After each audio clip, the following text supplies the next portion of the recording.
Welcome to the Pod of Inquiry, pushing the envelope for human understanding and optimization, the podcast for podiatrists. The Pod of Inquiry is designed to empower you with knowledge. What happens from there is up to you.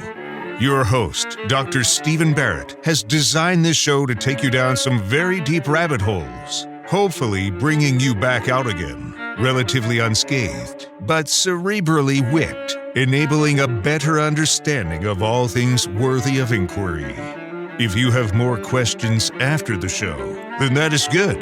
The new discovery today many times was the new discovery 50 years ago, only to be suppressed or plainly ignored. Medicine and surgery can sometimes take a long while to get their paradigm shifted. We hope to have a lot of fun on this show and maybe destroy some ridiculous dogma along the journey. Thanks for joining the show today. Let's start spelunking. I'm super excited to bring you this week's episode where I have a great conversation with Sean Berman. Sean attended Amherst College where he majored in English and pre-medical studies while playing quarterback for their football team. Upon graduation from Amherst, he enrolled in the Masters of Science Biology program at Louisiana Tech University, where he also utilized his last year of NC2A eligibility and played quarterback for head football coach Skip Holtz.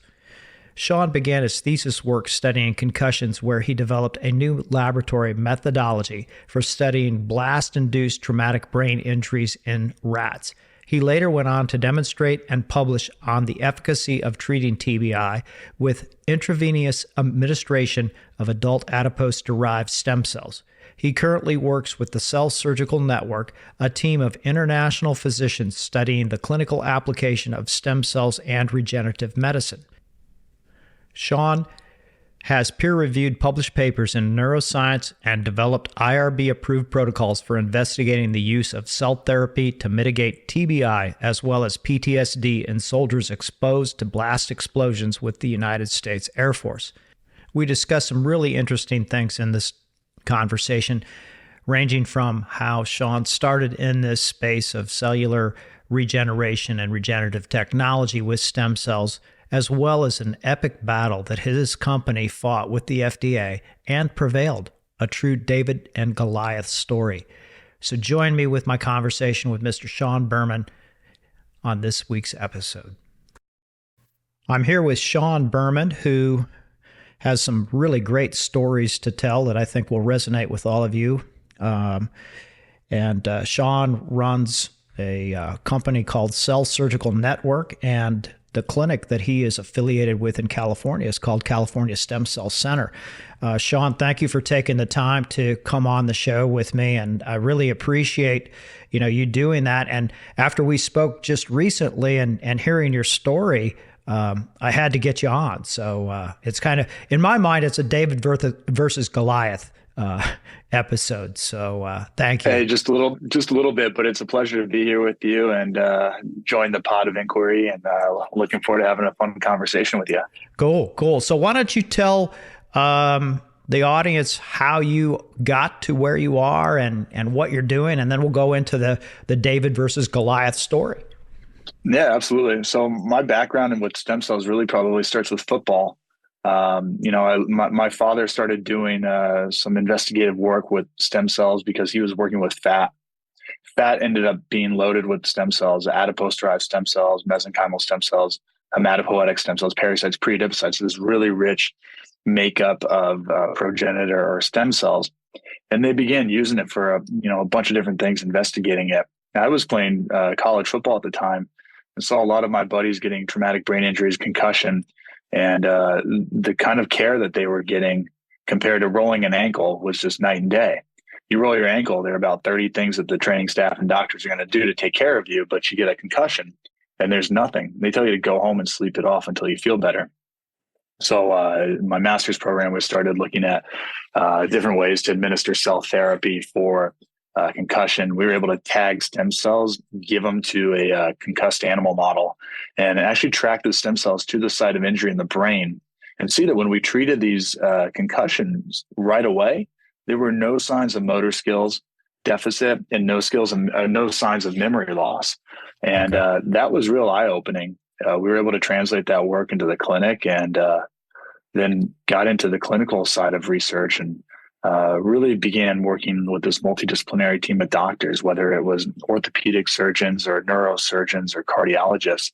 And this was back in 2013. We were collecting data on all these outcomes and seeing, hey, where can we apply cells? We're all, you and me, we're just highly functional bags of cells. Some are more highly functional than others. And if we have stem cells, which could be the replacement parts to all of these cells, maybe we have the answers to promoting healing in a really more efficient, natural way. And that's kind of the genesis of how this all started. And your father, as I understand, was an ear, nose, and throat surgeon? Right. So his background was ENT, otolaryngology, and he got into cosmetic surgery. So he was facial plastic and full body cosmetic surgeon. So he ended up working with fat a lot. Okay. 2009, he was a president of the American Academy of Cosmetic Surgery. Went to Japan in 2009 and they saw that, hey, we're taking all this fat out of women and we're going to take a lot of the stem cells out of the fat, add it back to the fat to make their breasts a cup size larger. And he goes, wow, this is a really intense, 3-4 hour procedure. And you're using stem cells to make their breasts a cup size larger. I can do that in 45 minutes with an implant. Isn't there something therapeutic that maybe we can do with these stem cells instead? And that's kind of how things evolved naturally from there. So that's why a cosmetic surgeon's involved in this stuff. But so kind of crazy.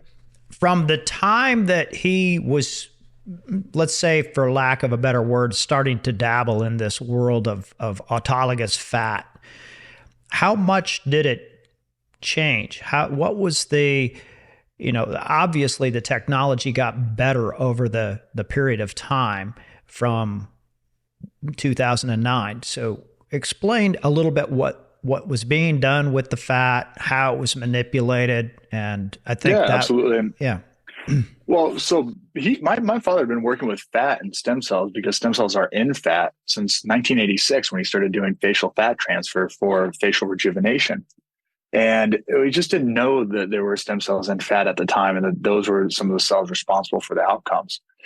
But in 2009, 2010, when we learned how to isolate the stem cells in a clinical setting and give those back to patients, what we call stromal vascular fraction, that's when we were able to team up with a multidisciplinary team of doctors and really start to learn and study the outcomes, right? If you just put cells into people, who knows if you're going to make them better, worse, or, not change anything. So when they started, my father and a partner, Dr. Elliot Lander, I said, hey, if we're going to do this, let's do it right. Let's set up IRB approved protocols that will study everything that we do under. We'll collect our data. We'll follow up with patients for, a 5-year period, collecting safety and efficacy outcomes. And then we can sit down and evaluate, are we actually getting patients better? Where are the best times to intervene? What are the best situations to intervene in? And the best modalities for treatment, X, Y, Z. And compare with our colleagues that are specialists in the area and say, hey, are you using stem cells any better than a steroid injection or whatever the standard of care is, and we can go from there. And they started doing this, and my father started speaking, and people started coming up and say, hey, I want to work under your IRB protocols with you. Can I join your group? And I go, what group? So that was kind of the natural genesis, you can say, of Cell Surgical Network. Okay. So doctors from all around the country started working with us, collecting data, adding it to ultimately an online database. And this database was able to track patients wherever they were, just an email inquiry with condition-specific questionnaires. And we could get safety and efficacy over a 5-year period. So I think back in 2014 was our first Cell Surgical conference. And this was just a round table of, say, 20 doctors who were doing these cell therapies. I said, hey, do you get anybody better this year? Did you make anybody worse? What happened? What were your outcomes? Right. And you had an orthopedic surgeon, you had a neurosurgeon, you had a cardiologist, and they basically shared everything in a round table setting, and things just naturally grew and progressed over the years. But you asked about the technology, and has anything changed? Yeah. Not really. Really? The whole point of the technology is we're harnessing cells that have been developed by Mother Nature for millennia at this point, right? Okay. Nothing that we're doing is that outrageous or that crazy, right? Your cells have been in you, designed for you by Mother Nature and evolution for, thousands and thousands of years. all we're doing is harnessing some of these cells that will naturally differentiate into other cells, other tissues, or self-replicate, or tell other cells what to do through a paracrine effect. And we're repurposing them, right? If they just stay in your adipose tissue, they're going to hang out there for, a period of 7 to 10 years. Why 7 to 10 years? That's the lifespan of a fat cell. So unless you just, pile down a bunch of Twinkies or something like that, right, stem cells in your fat don't have to do anything other than, in 7 years, a fat cell dies. Okay, let's go make a new fat cell. That's it. They're otherwise largely dormant. And that was probably to, deal with our old hunter-gatherer way of lifestyle, right? Where you say to your wife, hey, I'm going to go try and kill something tonight. And maybe, one day a week, you're lucky and kill some big animal. So your stem cells have to turn on and make a bunch more fat to store all that nutrients that you get. But otherwise, you're probably pretty hungry and just eating a bunch of leafy greens and berries for dinner most of the time. So in this day and age where food is so easy to come by, your stem cells really can be repurposed for other things quite easily. So when you take let's go to the safety and efficacy data first, because I think that's really critical in the whole story. What about adverse outcomes? There were really no adverse outcomes. The biggest adverse outcomes are that we do a mini liposuction procedure. So, if you could get a little bit of bruising after the procedure, but really you put a compression garment on it and that's it. The whole point is that we're using your own cells. So your body can't reject your own cells with your own DNA. Your own stem cells, mesenchymal stem cells, are actually antibacterial, antiviral. So our rates of infection are like nil especially compared to just general surgery. I mean, you'd expect in over 15,000 documented cases that your infection rate would be, 1%? Somewhere substantial. Maybe. Yeah, it's not even. There's hardly any infection rate whatsoever. The efficacy obviously depends on the different condition. But for most of our musculoskeletal conditions, our patients are responding 80% and above. And that's what's really exciting. We just published a back paper on over 500 back patients with lumbar spine disease. And what's really great about our data is it shows, hey, initial baseline pain is say like a 7 or 8. You give them stem cells, we'll get them down to, 5 or 4. But as opposed to steroids, which would jump back up within a month to that 7 or 8, our pain scores continue to slowly decrease with a negative slope over the course of 2 years. That's the whole point of stem cells and regenerative medicine is we're trying to naturally promote healing. We're not trying to mask pain. We're not trying to make it, livable, and it's, you're able to get through your day to day because, you're just blind to whatever is wrong. We're trying to actually regenerate the ligaments, the cartilage, the injured tissue that's causing your injury and your pain to begin with. That's really the whole point. So explain to the audience so you do this mini liposuction. Explain roughly how much fat you take out and then how long it is to process it. And then you put it back intravenously, I assume, or? Yeah, absolutely. Yeah. Okay. So basically it's a 15-minute mini liposuction procedure. Some people come in, they get real excited. They're going to have a big liposuction. Right. It's not that. It's not a cosmetic event. Right here. We only need about a tablespoon of fat, which is about a 50 cc lipoaspirate. In that tablespoon of fat, you'll probably have somewhere between 30 and 60 million stem cells. Wow. Now, for instance, if you have somebody who's really obese, the concentration of stem cells is going to be really small. There's going to be a lot more adipocytes than there will be stem cells because they've used all those stem cells to make fat. Right. Whereas if you have, LeBron James walk in, there's hardly any body fat on there. Therefore, the stem cell concentration will be much higher. So people always say, oh, I've got so much fat, there's going to be a lot of stem cells. Oh, it's actually the other way around. So 15-minute mini liposuction under local anesthesia, virtually painless procedure, very easy to do. But from that, we use a collagenase enzyme to break down the collagen matrix that binds the stem cells to the fat cells. Okay. So once you break that collagen matrix down, then you can separate the cells very easily based on density. And that whole separation and the use of enzyme, it gets into the whole debate about minimal manipulation and all this stuff, which we can touch We'll talk into about later that when in we a talk little about bit. the FDA. Yeah, right. But once we isolate those cells, using collagenase is actually a very, very gentle way to isolate cells. Our whole goal is to isolate the largest number of cells and have them be the most viability as possible. We don't want dead cells. Right. So once we do that, we filter them through a 100 micron filter. Then you can basically put them back almost anywhere you want. So we'll give cells intra-articular, intramuscular, IV infusion, and 99.9% of our patients get an IV infusion. Okay. Why? These cells are smarter than we are. We're smart, but we're not that smart. Mother Nature's beat all of us, and if anyone wants to argue that, then go for it. But the cells will home into sites of inflammation. Why was there inflammation? There's going to be damaged tissue. If damaged tissue is there, you need cells to repair that tissue. And that's what we saw in the concussion study that I originally did, right? We have a massive amount of neuroinflammation. Right. We give the cells IV, they'll home right to that site of injury. So we're just taking advantage of that property. If someone comes in for bad knees and we, inject their knees intra-articular, but we give them an IV infusion, the cells will go to their knees. But guess what? They'll go to other sites too. We had somebody come in as a 75-year-old opera singer. Right. And when she came back for a 3-month follow-up, she was more happy about the fact that she could hit notes she hadn't hit in 20 years, as opposed to the fact that her knees were good and she was feeling better again.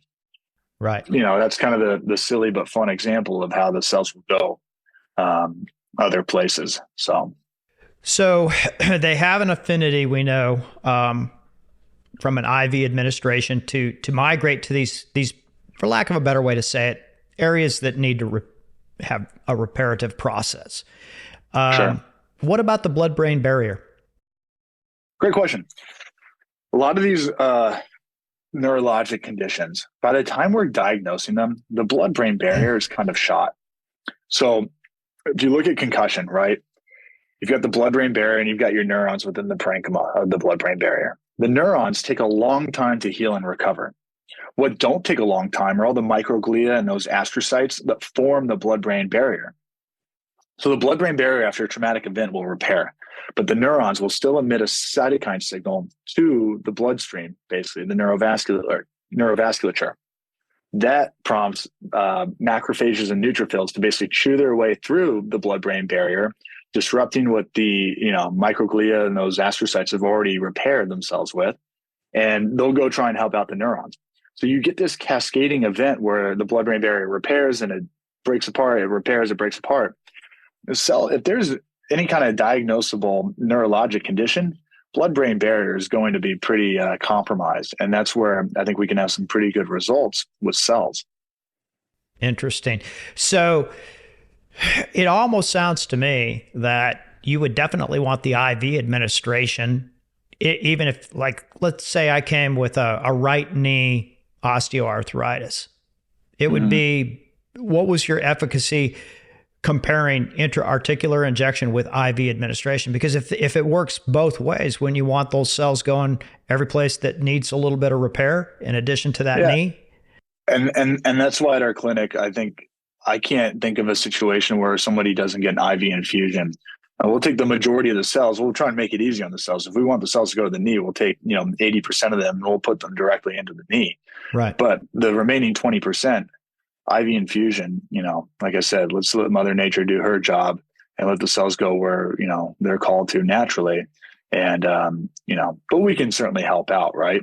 Sure. So many of the musculoskeletal conditions, you talk about, ligaments and cartilage are poorly vascularized.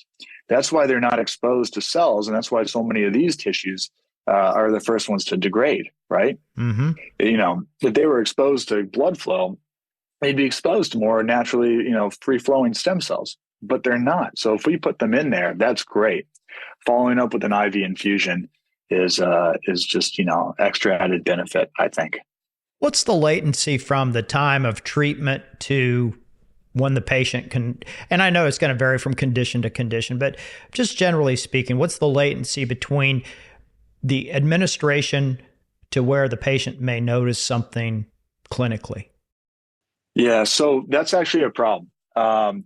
Patients will come in, we'll administer stromal vascular fraction, just say knees. We can talk about different conditions, of course. But if we're talking about knees, we're going to administer stromal vascular fraction. And the biggest problem is that patients feel really good right away. It's a huge anti-inflammatory effect. It's your best Motrin you've ever had. So they want to go back running and pounding the pavement, a day or two later. And our biggest thing is, hey, we're not playing for the short-term effect. This is a long-term thing that we're going for. Right. You just had a nice, anti-inflammatory effect. Be nice to your body. And we want you to move. We want you to, for orthopedic conditions, of course, we want you to move, but we want you to, be gentle with yourself. So go for a walk on the beach if you have access to something like that, or a walk in the park. Don't go playing basketball or weightlifting or jogging or running or anything like that. Right. That's something that we see far too often. So, we're looking for the long-term outcome, not the short-term, happy patient. So that's why we're not fixated on testimonials within the first, couple of weeks or anything like that. Right. That's why we have our questionnaires going out for a 5-year period. So all of the different things that you're looking at in your data sets, I would assume that you've kind of got some nice and tidy categories, like let's say neurocognitive issues or musculoskeletal, back, that type of thing.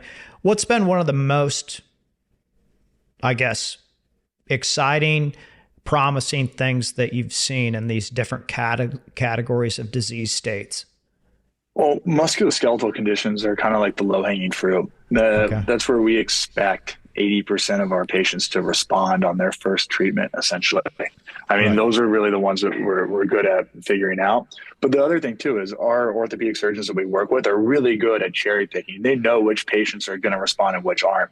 So if you're bone on bone and you have no injured cartilage left to give these cells a signal to tell them what to do, you're not going to be a good candidate. You might get some, inflammation relief for a short term, but this is not what we're looking for long term. You got to have a signal to tell the cells what to do.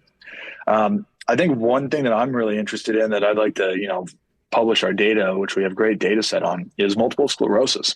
We follow up with a 29-point MS specific questionnaire, and we basically see over a 2-year period a 52% reduction in MS symptoms. I mean, that's significant. And it starts over a 2-year period, but again, it decreases by 52% over 2 years, according to our data. So that's something I think that we need to pay a lot more attention to. You asked what I'm interested in. The, neurotrauma and the neurodegenerative conditions are really my biggest interest. We've got a study showing that with over a 2-year period and 8 treatments with cells, the patient's hippocampus actually regrowing. Where when he first came in with Alzheimer's, he was in the 5th percentile volumetric MRI for his hippocampus. It's now increased to the 52nd percentile. Wow. And that's been published, and you can see that stuff. So you can't really make up those images, and that's all generated by a computer. So that's pretty amazing stuff, and I don't know if that's been seen anywhere else. That's really promising because, with the population getting older, there's just more and more neurodegenerative issues. And so let's go back to the MS for a second, because I think that's a very interesting case that you gave. What about, like you showed hippocampal growth in the other situation? Was there any reduction in the plaque formation in the MS category? So the data I'm reporting to you are based on, it's called the MISS 29-point questionnaire. So there's symptomatic surveys of all these, basic quality of life questionnaires of how patients are doing with MS and tasks that they would have, difficulty completing. So when we aggregate the scores on, I think it's 297 patients at this point, that's where we see the change in symptom scores where they are not as severe. The thing is, with the data that we're collecting, we're pulling it from a database with over 15,000 patients in it. So we have these pretty high numbers that have pretty good indications of what the outcomes are going to be. Right. In terms of specific biomarker tests and different MRI outcomes and whatnot, that's what we can do on a clinic level. But from a network level, where we've got 125 clinics that we're working with domestically and internationally, we've got to keep it to a point where we can actually get good responses from our patients and track them down. Right. I can't send everybody around the world to go get an MRI and make them submit it and capture it online. And some of, our friends at the universities want these, giant questionnaire follow-ups, but you're going to lose your patients to that unless you're able to, financially incentivize them or something like that. So we want to get them concise enough where we actually get meaningful responses and don't turn them off to, participating with our follow-up. So that's kind of what we're juggling in this little space, but it's, it's coming along pretty nicely. Well, it's important that you get that kind of data. And, one of the problems with clinical practice is that you're very busy. I mean, you're literally sitting on mounds of very valuable data, but in order to collate it, to collect it to another level, to meet a higher level of study, these things become very difficult from a logistic standpoint because there's just so much time in the day and there's so much, human resources that you have in your clinic to run that. So I understand that. Absolutely. For the past 2.5 years, I've been working to basically revamp our database, rebuild it from scratch. And I've got a great team working with me doing this. It's called RegeneTrack. But it basically tries to make this follow-up as easy as possible. And my chief computer scientist leading the program actually has a PhD in artificial intelligence. So the goal is to try and use some of his background and his knowledge in artificial intelligence to pull in, they're doing all this DNA methylation tests right now, right? And they're, saying, hey, I know 850,000 methylation points in your DNA. I was like, well, how do you know if that means anything? Right. But what if we could gather that and, correlate it with symptomatic responses and say, hey, look, all the people that responded this way had this kind of DNA profile, where all the people that responded in another way had another set of DNA profile. When you're talking about numbers that are that big, that's what I would like to get into. I think that's where something like artificial intelligence could help us map that out in the future. Yeah. Big data is going to be powerful, but it's, it takes a lot of manpower and a lot of expertise for sure. Well, it also takes a physician's touch. Big data is going to be great to guide us in certain directions, but you still got to, talk and touch and listen to your patients. And I think that's so important. It's not just going to be an algorithm to plug everyone into. That's certainly not the way that we work around here. And I think, everybody's specific. That's why we're not just pulling a bottle of cells off a shelf that might lead to graft versus host disease or some kind of, compromised immune system down the road. We want your cells for you, and how we use them for you is going to be different based on each and every case. So I think that's where, you talk about precision medicine. Big data is important to give us guidance, but it's not everything. And I think that's where it's really important to have quality physicians that really have an understanding for what their patients need. Well, I think it goes without saying. I wish it did. I don't know that I'm as optimistic as you are. I think a lot of people just want like a cookie cutter outline and then plug and play. Yeah, but I've been practicing more than 36 years, and I've tried to put people into nice, tidy algorithms, and they don't fit because every person's individual. And I guess that leads back to one of the comments that I wanted to kind of throw out was, how do you optimize these patients? Because certain patients probably are less than ideal versus, before we got on recording, we talked about a little bit what Nathan Bryan is doing with nitric oxide.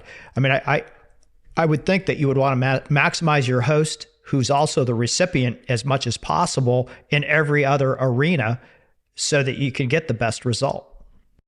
Yeah, absolutely. There are a lot of concomitant therapies that are going to help improve our, clinical outcomes. Like you said, Nathan Bryan, we were talking about, right? He's got nitric oxide, and that's what he's been working on for forever. And that improves our cardiovascular system. Well, if we have good blood flow and good perfusion, then guess what? When I give you cells IV, they're going to go places that, maybe they wouldn't have gone before. That's the whole point. I want to clear the roadways so that we can get the cells to the most challenging, difficult places where you have, injured tissue and they need to go to repair. So working with Nathan and having our patients take nitric oxide, I think is fabulous. One of the easiest places to start, which a lot of people don't want to start with, is actually taking responsibility for yourself, which is having a, good diet and healthy habits and exercise.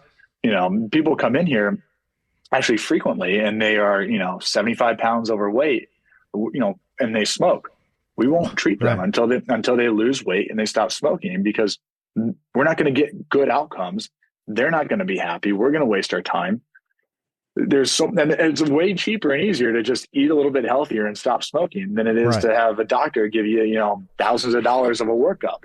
Right. So, there's some really simple things like that are cheap and easy to do. And then there's some really exciting technologies, whether it's nitric oxide or, there's so many things going on with photobiomodulation right now, or, ozone therapy or peptides or exosomes or whatever, like you name it, right? There's some exciting things out there that can absolutely make what we're doing that much better in terms of optimizing our patients. So that's where it's great to have people like you that are bringing some good minds and good voices to the table, and to have a good network and, be collegial with things, right? Always ask questions and don't think that you have the best stuff until, I think that it's great to work together because you're always going to learn things from other people. Oh, absolutely. And the thing is that, again, your outcomes are a lot of times based on your selection criteria. And if you have a patient who is smoking, who doesn't care for themselves optimally, from, all of the things that we know are just empirical for good health, you really can't expect to have an outcome like you would in somebody who's really trying to get the canvas really ready to take the paint. And, so I think that, it just makes sense. But unfortunately, a lot of patients don't want to put in the work. They want the magic pill. Yeah, nobody does. Everybody wants a magic bullet, right? That's it. Right. So, you have to assume some kind of responsibility. And I'm not saying that we need, some weekend warrior type. I work out all the time and I take, 100 supplements and I only eat 3 leaves of lettuce a day kind of person. Right. You can be a normal human being and you're going to get great results from cells. But if you talk about optimization, I think there are a lot of cheap things that people can do that sometimes, unfortunately, in this country, we don't want to do. Right. All of the sponsors of this podcast are listed on the website at potofinquiry.com. You can get great offers on these fantastic products and services, and this will help generate revenue for the show, so that we can bring you the absolute best content. Thank you all for listening and supporting the show. This episode is sponsored by Savant Cellars, providers of boutique Tier 1 Reds at a Tier 2 price point. Let's imagine you are spelunking in a cave out in Napa Valley, and you come across some of the juice from Savant Cellars. You may just never want to come out until it's gone. Savant Cellars sources all of their fruit from the really big-name boutique vineyards. That's right, where the elites get their fruit. If we put a vineyard designation on our bottles, we would be contractually forced to sell our wines at 3 to 4 times our current pricing. Yes, full disclosure, I am one of the 3 principals and I'm very proud of our wines. Savant Cellars is the genius of wine. Simply great wines, vintage after vintage, crafted in a Bordeaux style so you can lay them down for years or drink them now. They simply just get better. Use the code SPELUNK15 to get a 15% discount at savantcellars.com. That is CEVANT sellers.com. Spelunk15. So talk about the David and Goliath story, because I heard about this without even knowing who the players were, who was wearing what jersey, all of this other stuff. And I think it's an absolutely great story. So let's talk about that. Yeah, David and Goliath. So so we've been doing this stem cell work and research since end of 2009, 2010. And by the way, when you talk about safety and whatnot, my father's first patient was his nurse anesthetist, and his second patient was my mother. My mother was supposed to have a total hip replacement back in 2010. She ran 6 miles a day, was a marathon runner, crazy soul cycle I don't know what I was going to say, crazy soul cycle person, whatever. Right. She's super active. She goes, I want a hip replacement. Dad put stem cells in her. It's 2023 and she hadn't had a hip replacement since then. So, there's something to it. The point is, though, we use these cells on our friends and family that are closest to us. We use it on ourselves. My dad uses it on him, on me, on our, his partner. Elliot uses it on himself. So anyway, in 2017, the FDA comes to our office where I'm sitting right now. And they said, hey, we're the FDA and we heard that you're making a drug product and we're here to investigate.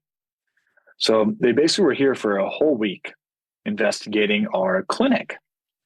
And, they said, oh, we're in violation of all these GMP standards. And I said, GMP, this is accredited, behind me is an accredited medical, a AAA accredited surgical suite.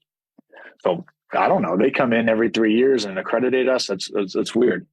So 2017 that happened, and in at the end of 2017, November, the FDA put out this guidance basically saying, hey, everybody in this, stem cell therapy, regenerative medical space, this is your 3-year warning period to comply with our regulations and our guidance document that basically says this is good, this is bad and whatnot. But in May of 2018, they filed a permanent injunction against us, saying that we were making a drug product and we knew that we were, had this misbranded, mislabeled, adulterated drug product. I go, huh? They said by isolating stem cells from our patients and giving them their own personal stem cells back, that was making a drug product. So we went to court with the FDA for a 4-year period, and that was quite a trip. Basically, the FDA has these rules. They're called 1271s. It's 21 USC 1271 that basically says, hey, if you fall under these criteria, then you are what's called a 351, and you need to be, evaluated as a drug. If you fall under these other criteria, then you're a 350 or a 361, and you don't need to fall under these criteria. So what we do is we take out a little bit of fat and we isolate the stem cells from the fat in the same surgical setting, and we give it right back to our patients. Part of the criteria for falling under 361, which is to not be regulated essentially by the FDA, is that the cells can't be more than minimally manipulated. They have to be for homologous use. You can't combine them with other articles. And if they're going to be, used systemically, they have to be used autologously or even in a first-degree relative. So if you comply with all that, then you're not a 351 and you're not a drug product. But there's another regulation. It's called 1271.15. And that realizes that, hey, minimal manipulation, if you're a doctor, if you're a surgeon in surgery and you use electric cautery, you maximally manipulate the cell. You fry it. It's gone. It's completely changed and damaged. Right. But that happens during surgery all the time. So understanding that, the FDA said, hey, look, if you're doing a surgical procedure and you change cells and you do all this stuff, but it's still the same surgical procedure, 1271.15 says, as long as it's the same surgical procedure, you're exempt from going down this 351 drug pathway. So we went to court, and basically the FDA said, hey, by using collagenase enzyme, you way more than minimally manipulate your cells. We said, how? And we showed up to court and we said, look, here's all the ways that, when you use collagenase, it can't enter a phospholipid membrane. It doesn't alter any of the cell surface markers on a cell. All it does is break the bonds in collagen. That's it. It has no effect on a cell. So not only is there no minimal manipulation, there's no manipulation whatsoever. Yeah. Right. And the FDA came with 36 citations showing how enzymes change the character of cells. Great. I agree. Enzymes do change the character of cells, but what enzymes and what cells, right? We all learned in basic bio, probably in like 2nd or 3rd grade, how enzymes are a lock and key mechanism, right? Right. So, it was embarrassing for them, I think, but we went through a trial. We said, okay, here's paper number 1 of 36. What enzyme was used? Not collagenase. What cell was it targeting? Not anything in adipose. Next. 36 times. You believe that? Yeah. These are FDA experts that are doing this. So, I mean, we had crazy stuff too, where we asked a guy, he was one of the FDA investigators. I said, how long have you been working at the FDA? He says, 30 years, all as an investigator. How many investigations have you done? He goes, several. Can you put a number to it? He goes, no, several.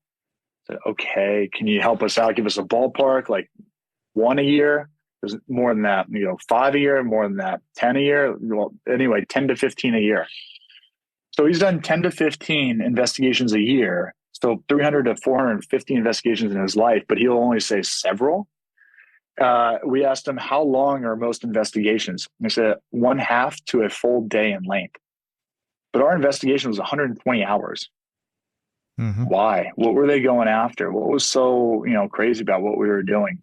So There's a lot of weird stuff that went on during trial, but nevertheless, we went to trial finally. By the way, before we got to trial, the FDA delayed our case 8 times. They're the big government that's trying to keep us from harming our patients.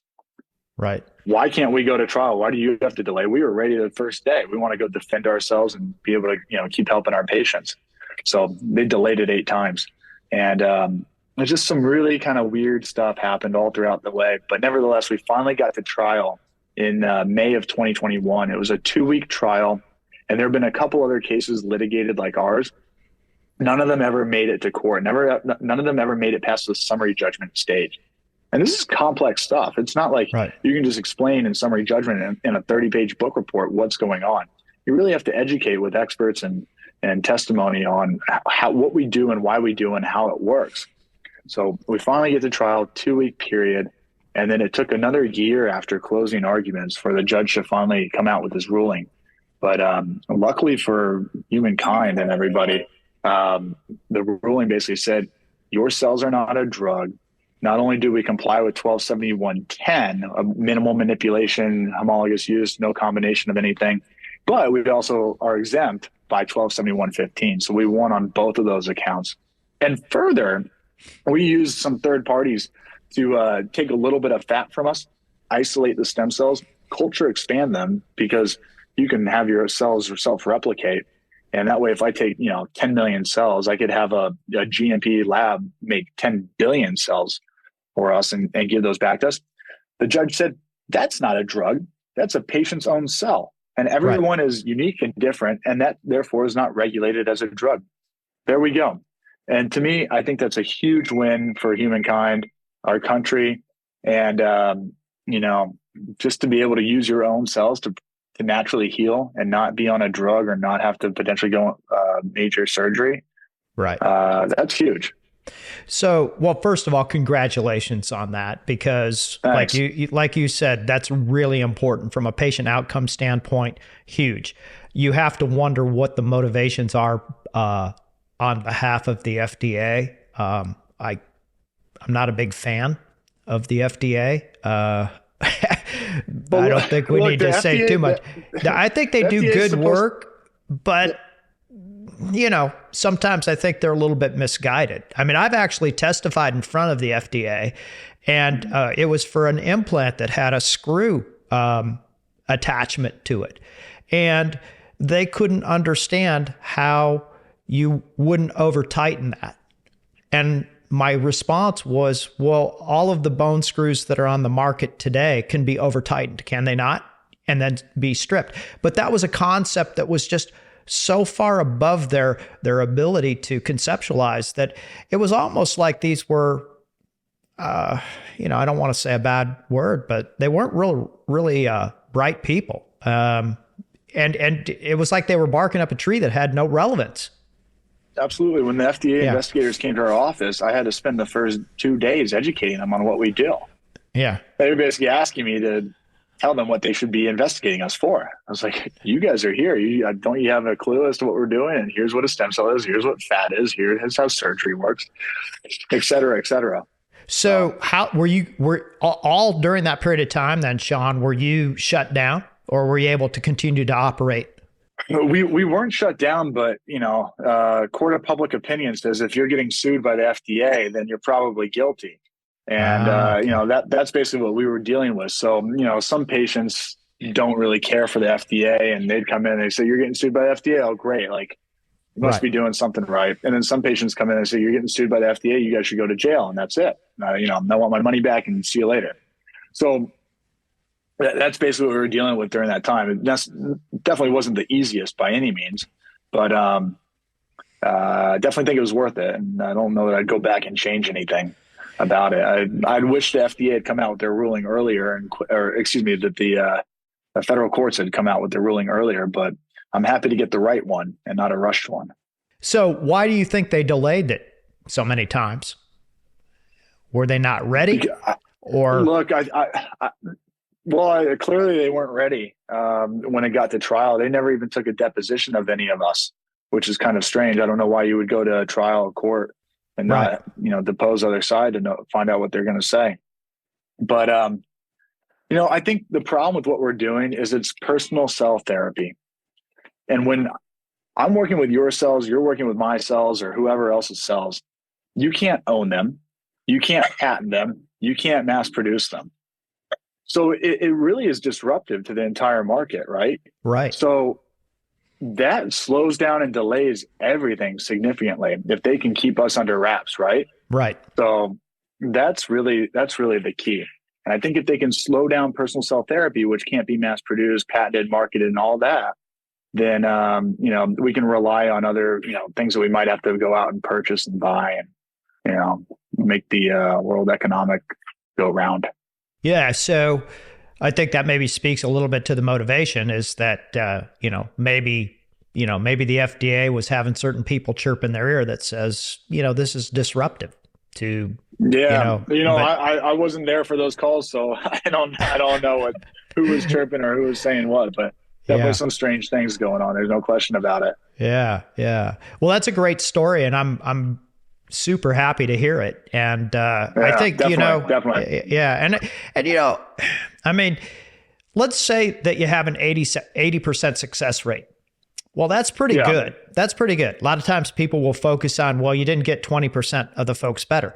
Well, look at some of the drugs that have been approved that give somebody another week or 2 weeks after a cancer, chemotherapy, a regimen, these types of things. So I don't think that, it's hard to attack that. But the other thing is that the do no harm.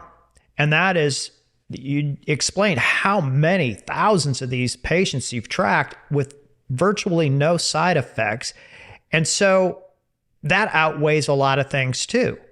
So if you put those into perspective, this is really... that was a great thing about Court is they said, oh, hey, you're harming and you're dangerous to so many patients. I said, great. Here's our entire database.